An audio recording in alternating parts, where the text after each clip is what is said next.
solo running. And nakaka-proud ng sarili na solo running, kaya ko na. At dito ako sa bridge. Dati may kasama ako, pero ngayon kaya ko na mag-isa. At tuloy-tuloy lang mga boss. Stay fit and healthy and more power. Peace and love.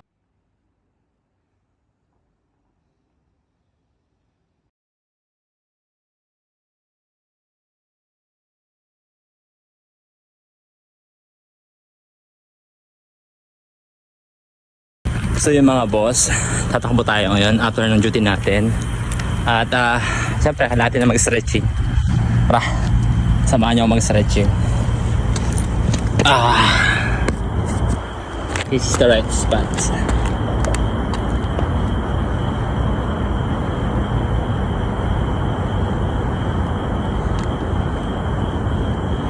Nagandahan lang talaga pag nag-run guys.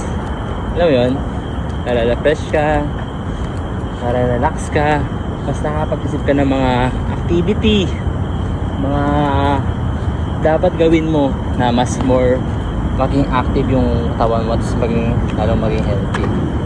Kaya natutuwa din ako dahil nahilig ako sa pag-running.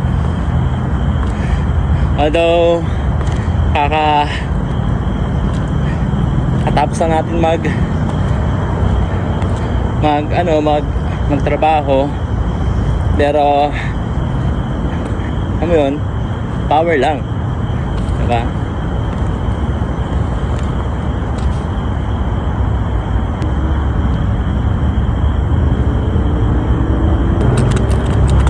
Hindi ko alam paano mag-stretching eh, pero baka na siguro to.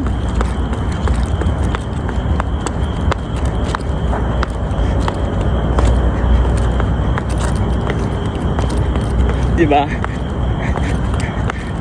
Nanonood ako sa YouTube ng mga stretching, pero hindi ko alam paano proper stretching.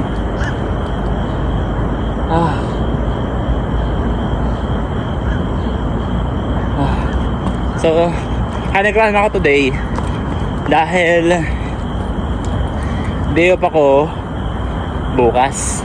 Kaya run mula sa work ko papuntang sa bahay mismo. Yun, 1 km start. Today's Friday and day up natin bukas, kaya nag-run tayo today. Yun lang, 1 km. Yun, 2 km. Let's go, tuloy-tuloy lang. 3 kilometers, tuloy-tuloy lang tayo. Stay fit and healthy. Peace mga box. Yun, 4 kilometers. At nandito na ako sa bridge. Yun lang. Proud to myself. Nakakayaan ako ng mga bagay na ganito. At naging consistent ako sa mga ganitong activities na alam ko ako nun ang magbe-benefit nito.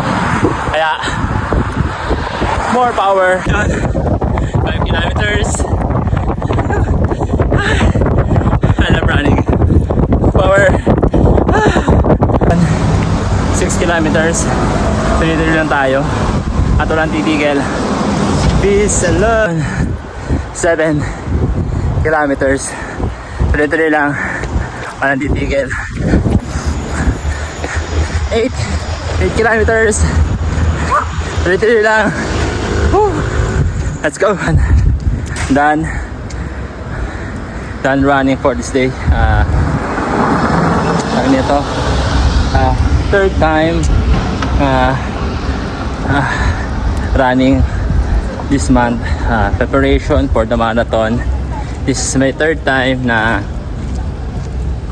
tumakbo. At for third time, 9 kilometers, not bad.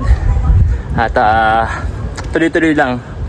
Kasi ang target natin is less than 2 hours ang 21 kilometers this year. Because this year is pangatlo beses natin sumali sa marathon. Half marathon lahat yun at 21 kilometers. Ang target natin ngayon is at least 1 hour and a half for 21 kilometers. Kaya yun lang. See you soon. See you on next video. Yun lang. More power, peace and love.